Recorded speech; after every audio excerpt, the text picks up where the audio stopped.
अनु का मन फिर उदास हो जाता है। उसे काली चाय के साथ रोटी खाता देख एक बार फिर जिया उसका मजाक उड़ाती है। उफ, ये गरीब लोग कैसे नाश्ता करते हैं? सूखी रोटी और काली चाय, और कभी नमक के साथ रोटी। कोई कैसे खा सकता है ये सब नाश्ता? तुम परेशान मत हो मेरी बच्ची, तुम्हें कभी ऐसा कुछ नहीं खाना पड़ेगा, क्योंकि हमारे पास पैसों की कोई कमी नहीं है। अच्छा चलो, अब तुम जल्दी से पिज्जा खाओ, ठंडा हो जाएगा। लेकिन अपनी सास और बेटी की ये बात सुनकर अंजलि मन ही मन सोचती है, उफ, ये कैसी सोच है। मेरे हिसाब से धन ही सब कुछ नहीं होना चाहिए। जिंदगी में कब कैसे दिन देखने पड़ जाए कह नहीं सकते। अंजलि की सोच बिल्कुल सही थी। कुछ दिनों बाद ही उन्हें बिजनेस में बड़ा नुकसान होता है और अब उनके पास पैसों की कमी होने लगती है। अब वो कामवाली को भी निकाल देते हैं। मेरी तो कुछ समझ नहीं आ रहा, हम लोग तो अर्श से फर्श पर आ गए। माँ जी, अब जो है हमें उसी में संतुष्टि करनी होगी। तभी कहते हैं ज्यादा घमंड भी अच्छा नहीं होता। माँ, तो क्या अब हमें भी अनु के परिवार की तरह सूखी रोटी खानी होगी?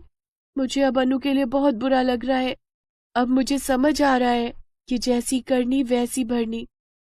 अगर मैंने अनु की गरीबी का मजाक न उड़ाया होता तो हमारे साथ ऐसा नहीं होता।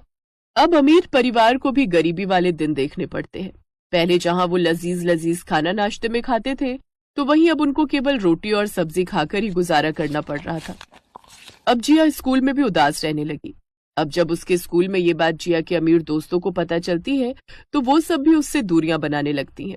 ऐसे ही कुछ दिन बीतते हैं और एक रोज बैंक वाले अपना कर्ज वसूल करने के लिए उनके घर आते हैं और उन सबको घर से बाहर निकाल देते हैं। अब वो अनु के घर के सामने ही एक झोपड़ी में आकर रहने लगते हैं। लेकिन अब उनके पास खाने के लिए भी कुछ नहीं होता। तब ममता कुछ रोटियां अचार के साथ उन्हें खाने को देकर आती है। आपके बारे में पता चला, सुनकर बड़ा दुख हुआ। ये कुछ रोटियां हैं, आप इन्हें खा लीजिए। सुना है आपने कल से कुछ नहीं खाया। आपका बहुत बहुत शुक्रिया। जिया को अपनी गलती का एहसास होता है। 2 दिन बाद जिया स्कूल में होती है तो अनु से जाकर माफी मांगती है। मुझे माफ कर दो अनु, मैंने तुम्हारा बहुत मजाक उड़ाया, तुम्हारी गरीबी का खूब मजाक उड़ाया। लेकिन अब मुझे समझ आया कि गरीबी में दिन काटना कितना मुश्किल होता है। कोई बात नहीं जिया। अच्छा, मैं ना आज टिफिन में ब्रेड पकौड़े लाई हूँ। वो क्या है ना, बाबा की एक दुकान में नौकरी लग गई है। चलो, तुम मेरे साथ खाओगी? हाँ हाँ, क्यों नहीं, मुझे बहुत जोरों की भूख लगी है और आज बड़े दिनों बाद मैं ब्रेड पकौड़े खाऊंगी। हाँ, माँ ने मुझे प्रॉमिस किया था कि जब बाबा की नौकरी लग जाएगी तो मैं बढ़िया सा नाश्ता खिलाऊंगी। उधर ममता भी अंजलि और उसके परिवार को ब्रेड पकौड़े बनाकर देकर आती है। अब दोनों परिवार एक दूसरे के करीब आ जाते हैं।